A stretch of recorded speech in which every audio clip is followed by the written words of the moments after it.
What's going on, guys? This is Keith here again with WCCF Tech, and we are back at the Razer booth. However, we've already gotten our visit in with Razer yesterday at their private suite, where we got to go hands-on with their newest releases.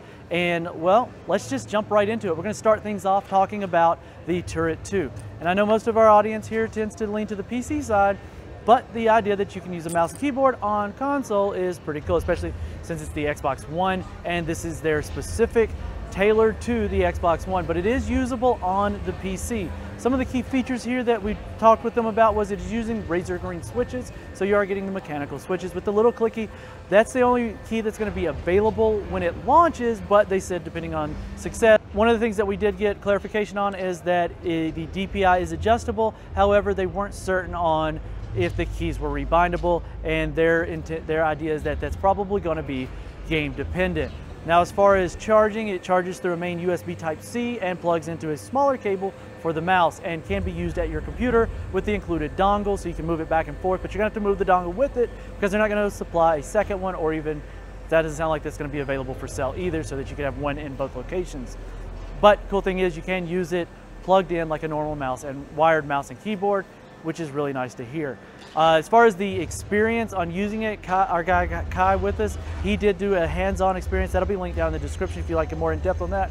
But my experience with it is that it actually worked fairly well. However, I could notice that VSync in the game was enabled, and that's gonna be a per game kind of issue. Battery life on the keyboard comes in at 11 hours while lit, and over 40 hours if left dark. So that's really cool to see there. A lot of battery life on that. Moving into something that's fairly new and still in development is going to be Hypersense.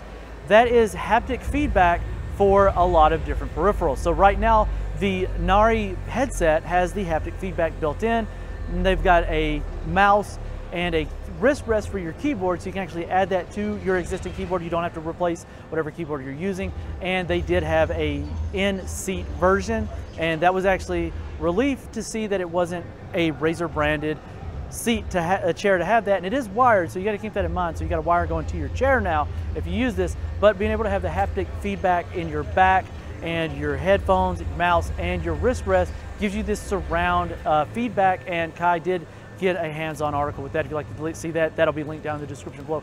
Really cool stuff. Very surprised by how it worked. I expected to be able to hear motors. There was no hearing motors. The feedback in the mouse did not affect my accuracy. It sucks anyway, so I mean, so your mileage may vary on that one. So it's really cool stuff to see them come out with that. Let us know what you think about that down in the comment section. Moving on to some of their other announcements, one of the big things was their Raptor Monitor.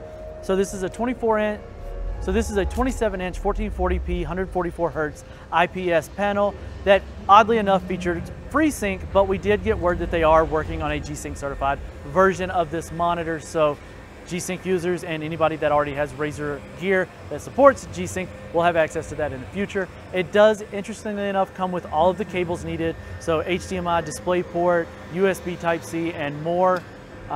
They all are channeled very nicely so that the cable management is exquisite. And as an added bonus, the monitor actually lays flat so that you can access those inputs if you need to change anything out on the fly. Really nice to see.